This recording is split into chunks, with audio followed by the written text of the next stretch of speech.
નમસ્કાર વિદ્યાર્થી મિત્રો, રેખા ચેપ્ટરના નવા વિડિયોમાં આપ સૌ વિદ્યાર્થી મિત્રોનું સ્વાગત છે. નવમો દાખલો, અંતરસૂત્રનો ઉપયોગ કર્યા વગર બતાવો કે -2 1 -2 -1 4 0 3 3 -3 2 સમાંતર બાજુ ચતુષ્કોણના શિરોબિંદુઓ છે. હવે વિદ્યાર્થી મિત્રો, આપણે જ્યારે આ બિંદુ આપે ને ત્યારે એવું જરૂરી નથી કે A B C D ક્રમમાં હોય, પણ આપણી બુકની અંદર બધા ક્રમ આપે છે એટલે આપણે ચિંતા છે નહીં. તમને જે આપે છે આ A છે, આ B છે, આ C છે અને આ D છે. ચાર બિંદુઓ A B C D એમ પણ આપી શકે, પણ એવી રીતે આપતા નથી. બીજી વાત, અંતરસૂત્રનો ઉપયોગ કર્યા વગર. તો સૌપ્રથમ તો આપણે એમ સમજશું કે અંતરસૂત્રની મદદથી કઈ રીતે સમાંતર બાજુ ચતુષ્કોણ સાબિત કરી શકાય. તો સમાંતર બાજુ ચતુષ્કોણ એટલે તમે જાણો છો જેની સામસામેની બાજુઓ સમાંતર હોય. આ સમાંતર બાજુ ચતુષ્કોણ છે. આ માપ અને આ સમાન છે, આ અને આ સમાન છે. સમાંતર હોય એમ પણ કહી શકાય, અથવા તો સામસામેની બાજુના માપ સમાન હોય ને તો પણ સમાંતર બાજુ ચતુષ્કોણ થાય. તમે આ બાજુનું માપ 10, આ બાજુનું માપ 10, આ બાજુનું માપ 8, આ બાજુનું માપ 8, એટલે કે સામસામેની બાજુના માપ સમાન બતાવી દો તો ચતુષ્કોણ સમાંતર બાજુ ચતુષ્કોણ સાબિત થઈ જાય. પણ ઈ રસ્તો ના પાડી છે. એમ કીધું છે કે અંતરસૂત્રનો ઉપયોગ કરવાનો નથી. તો આપણે શું કરીશું? આપણે A B C D નામ આપ્યા બાદ AB નો ઢાળ અને CD નો ઢાળ સરખો છે એવું બતાવશું. આ બંનેના ઢાળ સરખા હોય તો આ બંને AB અને CD સમાંતર થાય. એ જ રીતે AD નો ઢાળ અને BC નો ઢાળ સરખો છે એવું બતાવશું. એટલે AD નો ઢાળ અને BC નો ઢાળ સરખા હોય તો AD અને BC સમાંતર થાય. એનો મતલબ એવો થયો કે ચતુષ્કોણની સામસામેની બાજુઓ સમાંતર છે. આમાં આપણે અંતરસૂત્રનો ઉપયોગ કર્યો નથી. સામસામેની બાજુઓ સમાંતર હોય એટલે ચતુષ્કોણ ઓટોમેટિક સમાંતર બાજુ ચતુષ્કોણ બની જાય. તો જે મેં રસ્તો કીધો છે એ જ રસ્તા મુજબ આપણે આગળ વધીએ. સૌપ્રથમ આપણે નામ આપશું ચતુષ્કોણના શિરોબિંદુઓ.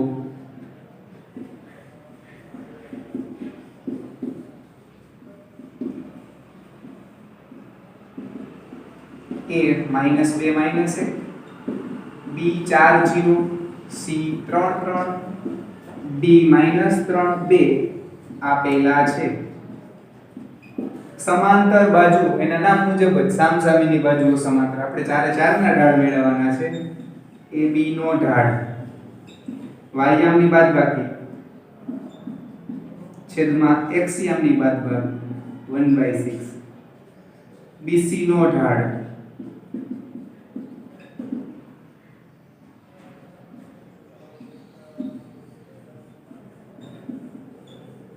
CD નો ઢાળ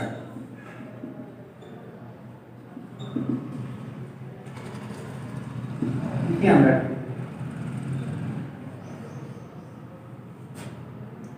y ની બાદબાકી 3 - 2 x ની બાદબાકી 3 - -3 એટલે 3 + 3. તો આ બંને ઢાળ સમાન મળ્યા. AD નો ઢાળ આમ ત્યાં બાદ કરીએ એટલે શરૂ પડશે 2 + 1 થઈ જશે y ની બાદબાકી છેદમાં -3 -2 એટલે +2 બનશે. 3 ના છેદમાં -1 -3. આમ AB નો ઢાળ CD નો ઢાળ તથા BC નો ઢાળ AD નો ઢાળ. માટે AB સમાંતર CD તથા BC સમાંતર AD માટે ચતુષ્કોણ ABCD સમાંતર બાજુ ચતુષ્કોણ છે. તમારે આખું લખવાનું છે, આમ સબાચકો એવું ન લખશો.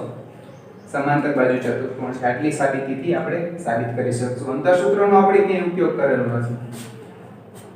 આ બે બિંદુને જોડતી રેખા 3 - 1 4 - 2 એ x અક્ષ અને x અક્ષ વચ્ચેના ખૂણાનું માપ. આ બે બિંદુઓ છે. પ્રશ્ન એવો છે કે આ બે બિંદુને જોડતી રેખા x અક્ષ સાથે કેટલાનો ખૂણો બનાવે, આ ટાઈપનો પ્રશ્ન છે. તો આપણે આનો ઢાળ જાણીએ વિદ્યાર્થી મિત્રો. તો ઢાળ તમે જાણો છો x અક્ષની ધન દિશા સાથે θ ખૂણો બનાવે તો ઢાળ tan θ થાય. tan θ બરાબર આનો આપણે અન્ય રીતે ઢાળ મેળવશું અને જે θ છે એ આની સાથે બનાવેલો ખૂણો હશે. ફરીથી એક વખત બોલું છું. બે બિંદુઓની મદદથી તમે ઢાળ મેળવી શકો. બે બિંદુઓની મદદથી ઢાળ કઈ રીતે મેળવી શકાય તો હમણાં આપણે મેળવ્યું છે. y ની બાદબાકી છેદમાં x ની બાદબાકી. પછી આપણે ધારો કે x અક્ષ સાથે θ માપનો ખૂણો બનાવે છે એટલે એનો ઢાળ બીજી રીતે અન્ય રીતે tan θ થાય. અને tan θ અને અગાઉ જે મેળવ્યો છે એ ઢાળ સરખાવશું અને એમાંથી આપણે θ મેળવશું. આ આકૃતિ દોરવાની જરૂર નથી. આપણે લખશું a 3 1 b 4 2 માંથી પસાર થતી રેખાનો ઢાળ. તો y ની બાદબાકી -2 -1 છેદમાં x ની બાદબાકી 4 3 ઉપર -1 વધશે નીચે 1 વધશે -1. હવે આપણે ધારીશું ધારો કે આ રેખા x અક્ષ સાથે એટલે ધન દિશા સાથે જ સમજશું આપણે θ માપનો ખૂણો બનાવે છે. માટે AB નો ઢાળ tan θ. તો બંને ઢાળ સરખાવીએ તો tan θ -1. કયા ખૂણાનું મૂલ્ય -1 હોય તો +1 π/4 નું થાય. π/4 ને આપણે બીજા ચરણમાં લઈ જઈએ. θ π -π/4 માટે θ p/4. θ શું છે તો x અક્ષ સાથે બનાવેલો ખૂણો છે.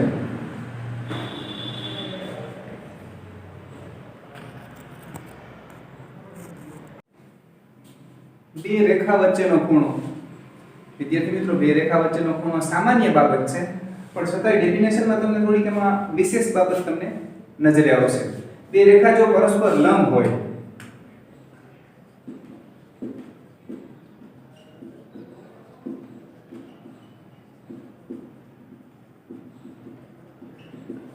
તો બે રેખા વચ્ચેનો ખૂણો આલ્ફા નામ આપીશું π/2 થાય. તમે જાણો છો કારણ કે બે રેખા લંબ હોય તો આ ખૂણો લ્યો તો 90 નો થશે, આ લ્યો તો 90 થશે, આ લ્યો તો 90 નો થશે અને આ પણ 90 નો થશે. ગમે તે 90 નો થશે. હવે બે છેદતી રેખા લંબ ન હોય તો શું થાય તો આપણે લખી છીએ અલગ બે રેખા વચ્ચેનો ખૂણો.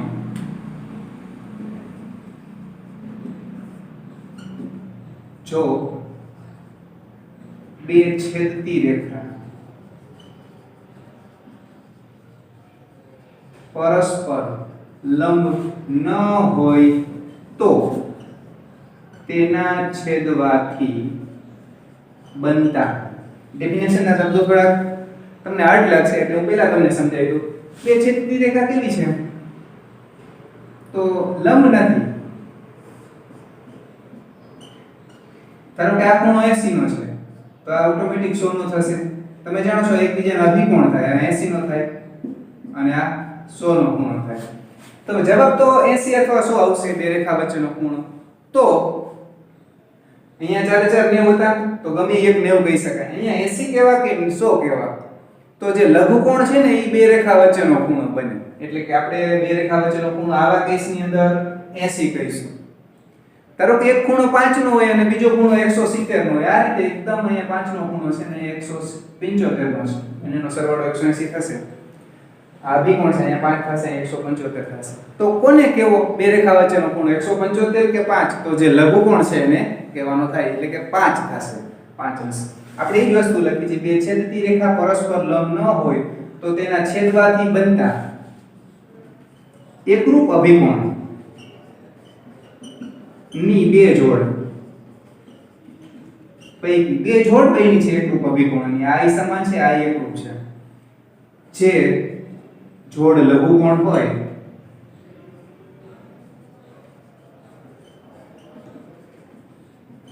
તેને બે રેખા વચ્ચેનો ખૂણો કહે છે. હવે આપણો એનો મતલબ એવો થયો કે બે રેખા વચ્ચેનો ખૂણો 0 થી 90 સુધીનો હોઈ શકે. તમે જાણો છો એકણો નહીં થાય. એકણો થાય છે કે અહીંયા 89 થશે. 89 થી બે રેખા વચ્ચેનો ખૂણો બની જશે. હવે બે રેખા વચ્ચેનો ખૂણો મેળવવાનું સૂત્ર છે તો ફરી પાછી એક નોંધ લખી છે બે રેખા વચ્ચેનો ખૂણો. ત્રીજી નોંધ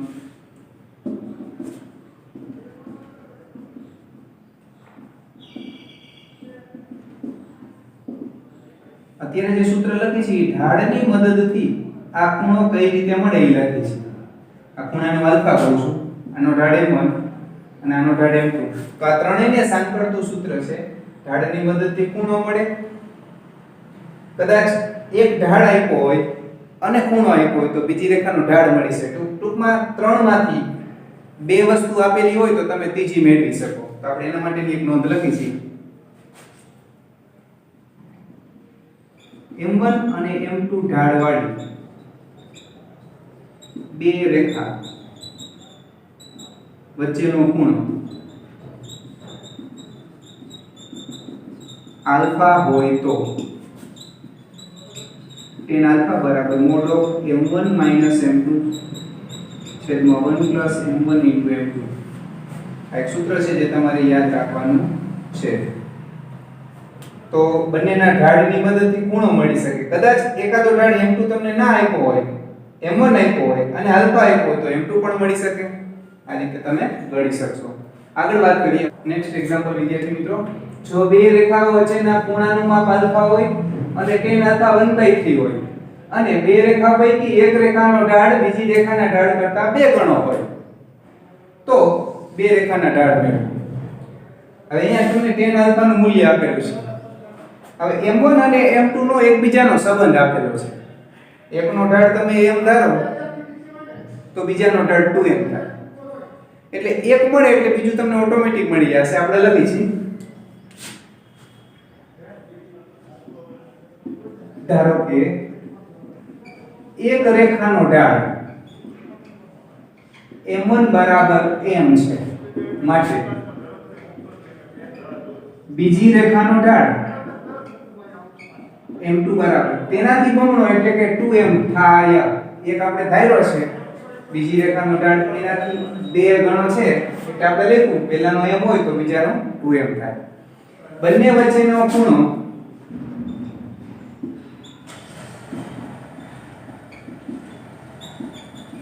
ખૂણો આલ્ફા તથા tan આલ્ફા બરાબર 1/3 આપેલ છે. હવે આપણે સૂત્ર મૂકશું. tan આલ્ફા બરાબર m1 m2 છેદમાં 1 m1 into m2. તો tan આલ્ફા 1/3. m1 એટલે m લખશું અને m2 એટલે 2m. m into 2m. તો હિસાબ કરીએ વિદ્યાર્થી મિત્રો તો 1/3 માઈનસ m છેદમાં 1 2m સ્ક્વેર.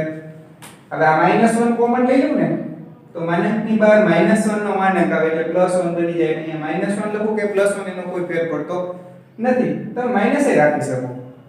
હવે આ માનક છોડીએ, અહીંયા કેવી સંખ્યા હોય તો એનું માનક 1/3 મળે. તો આ સંખ્યાનું મૂલ્ય 1/3 હોય અથવા તો આ સંખ્યાનું મૂલ્ય -1/3 હોઈ શકે. ત્યારે એનો માનક 1/3 મળે. તો આપણે માનક છોડીશું માટે m ના છેદમાં 1 2m સ્ક્વેર ± 1/3. હું એક વખત +1/3 લખીશ, એક વખત -1/3 લખીશ. અહીંયા લખું છું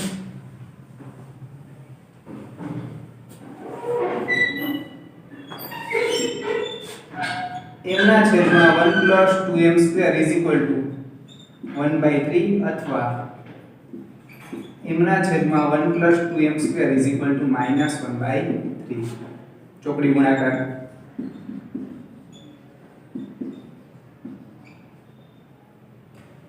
માઈનસ નિશાની હોવાથી -1 2m સ્ક્વેર બધાને એક સાઈડ ભેગા કરીએ. 2m સ્ક્વેર 3m સામે લઈ જાઉં છું તો -3m + 1 = 0 અથવા 2m સ્ક્વેર + 3m + 1 = 0. બે એક આ બે ભાગ પાડશું.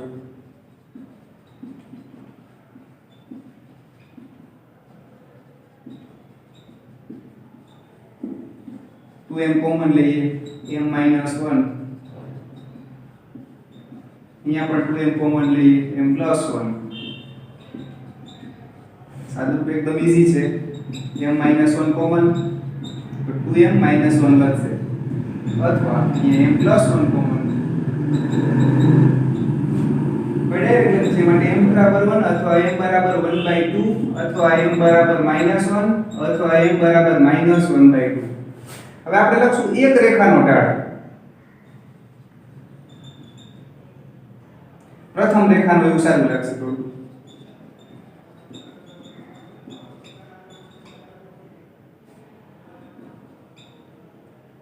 બીજી રેખાનો ઢાળ. તો એમની આપણે અલગ અલગ કિંમત લેતા જઈશું. m1 લઈએ તો બીજી રેખાનો ઢાળ 2, m1/2 લઈએ તો બીજી રેખાનો ઢાળ એને ગુણ્યા 2 એટલે 2m, m-1 લઈએ ત્યારે બીજી રેખાનો ઢાળ -2 અને m-1/2 લઈએ ત્યારે તમને કદાચ દેખાતું ન હોય તો પણ તમે સમજી શકો એવો છે. એને 2 વડે ગુણું છું -1 થશે.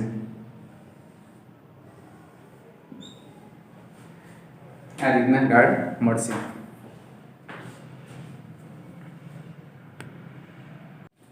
બારમો દાખલો વિદ્યાર્થી મિત્રો, એક રેખા x1 y1 અને hk માંથી પસાર થાય છે અને આ રેખાનો ઢાળ m છે. તો આપણે ઢાળ મેળવશું એટલે સીધો જવાબ મળશે. આપણે લખશું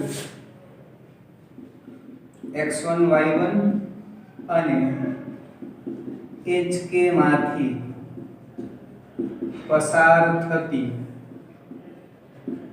રેખાનો ઢાળ. તો ym ની બાદબાકી k y1 છેદમાં xm ની બાદબાકી h x1 થાય. વળી આ રેખાનો ઢાળ કેટલો આપેલો છે? m આપેલ છે. આપણે મેળવો બે બિંદુ સ્વરૂપ ઢાળ મેળવો. ઢાળ મેળવવાની જે રીત છે ym ની બાદબાકી છેદમાં xm ની બાદબાકી, પણ તમને રકમમાં પણ ઢાળ m આપેલ છે. તો આ બે કેવા હશે? સરખા હશે. માટે m બરાબર k y1 છેદમાં h x1 છેદને ગુણી દઉં છું. k y1 m h x1 થાય. બહુ સહેલો દાખલો છે. આગળ વાત કરીએ વિદ્યાર્થી મિત્રો, જો ત્રણ બિંદુઓ h0 ab અને 0k એક જ રેખા પર આવેલા હોય, એક જ રેખા પર આવેલા હોય એટલે હું બે રીતે તમને સમજાવું છું. એકને a કહું, એકને b કહું અને એકને c કહું. તો ત્રણ બિંદુઓ એક જ રેખા ઉપર હોય તો સમરેખ થાય. તો સમરેખની એક નોંધ લખાવીશ, એ મુજબ પણ તમે ગણી શકો. હમણાં હું નોંધ લખાવશું, આપણે એ મુજબ જ ગણીશું. અન્ય એક રીત છે, જો સમરેખ હોય તો તમે ab નો ઢાળ bc નો ઢાળ લખી શકો. એ રીતે પણ આ ગણી શકાય. તો હું બે રીતે તમને ગણાવીશ. સૌપ્રથમ સમરેખ બિંદુઓ માટેની નોંધ લખાવી છે. સમરેખ બિંદુઓ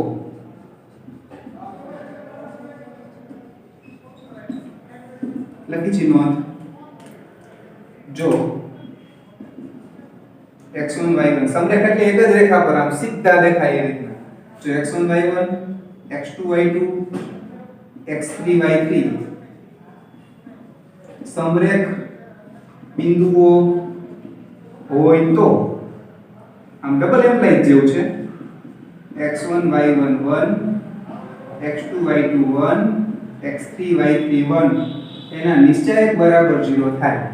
નિશ્ચયક બરાબર 0 થાય એટલે સમરેખ થાય. સમરેખ હોય તો નિશ્ચયક 0 થાય. આપણે એ મુજબ લખીશું બિંદુઓ h0 ab 0k એક જ રેખા પર હોવાથી સમરેખ બિંદુઓ થાય. માટે આપણે નિશ્ચયક લખીશું h, એલા ab લખું છું, ક્રમિક છે. h01 લખું છું, 0k1 લખું છું, નિશ્ચયક બરાબર 0. તો a સાથે ગુણાકારમાં a જે r માં અને જે સ્તંભમાં એને કાઢી નાખીએ તો 2/2 0 - k. એ જ રીતે b સાથે h - 0 અને 1 સાથે hk - 0 is equal to 0. -ak -bh plus hk બરાબર 0. તો hk બરાબર ak plus bk. હું hk વડે ભાગું છું 1, hk વડે આને ભાગું કે કેન્સલ, અને hk વડે ભાગું તો b ના છેદમાં અહીંયા bh છે, b ના છેદમાં k. સાબિત થાય છે. અન્ય રીત એવી થાય વિદ્યાર્થી મિત્રો, અહીં આપણે લખીશું a h0 or b ab c 0 કે એક જ રેખા પરના બિંદુઓ છે. માટે AB નો ઢાળ is equal to BC નો ઢાળ. એક જ રેખાનો ઢાળ સરખો હોય તો AB નો ઢાળ y ની બાદબાકી b - 0 છેદમાં a - h. એ જ રીતે k - b છેદમાં 0 - 1 હું ગુણું છું, માઈનસ ab અહીંયા થશે અને અહીંયા k - b a - h થશે. Minus ab ak minus ah minus ab plus ah bh. ab cancel થશે અને આ જ રીતનું બની જશે. k h ને ડાબી બાજુ લેશો તો આ રીતનું બનશે. h કે ડાબી બાજુ લો, h કે વડે ભાગો એટલે સીધો આ રીતનો જવાબ મળશે. વસ્તીને સંગત વર્ષનો એક આલેખ આપેલ છે. આ સાઈડ વસ્તી છે, આ સાઈડ વર્ષ છે ને આ વસ્તી છે. રેખા AB નો ઢાળ મેળવો એટલે બે બિંદુઓ ડિફાઇન કર્યા છે A અને B આ રીતના. તો એકદમ સહેલું છે, આ પરથી ઢાળ તો તમે મેળવી શકો. અને વધુમાં એક પ્રશ્ન છે કે 2010 ની વસ્તી કેટલી હશે? તો 2010 માં આપણે જે બિંદુ સામે મળશે વાયમ એની વસ્તી થશે. તો એ પણ આપણે ઢાળની મદદથી જ મેળવશું. આપણે લખીશું કે આકૃતિ પરથી A 198592 B 199597 આપેલ છે. AB નો ઢાળ પેલો પ્રશ્ન. તો વાયમ ની બાદબાકી 97 માઈનસ 92 છેદમાં 1995 માઈનસ 1985 5 ના છેદમાં 10 ઇઝ ઇક્વલ ટુ 1/2. હવે એક પ્રશ્ન પૂરો થઈ ગયો. AB નો ઢાળ મેળવો.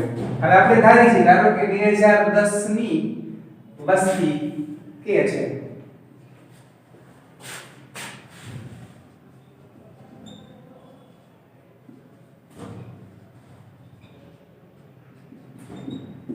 માટે C ના યામ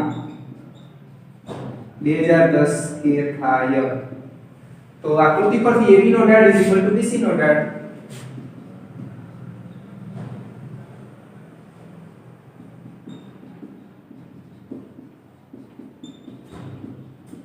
AB નો ઢાળ બીજી વખત મેળવવાની જરૂર નથી કારણ કે 1/2 આપણે ગણી નાખ્યું છે. BC નો ઢાળ તો k - 97 છેદમાં 2010 માઈનસ 1995 એટલે અહીં 15 આવશે છેદની અંદર.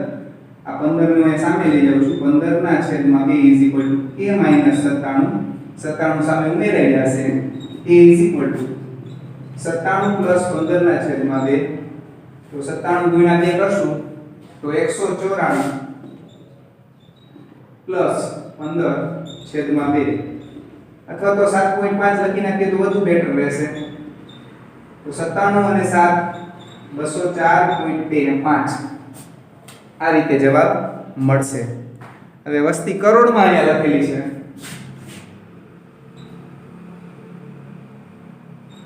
કરોડમાં તો આ જવાબ આવશે એ કેમાં આવશે? આટલા કરોડ.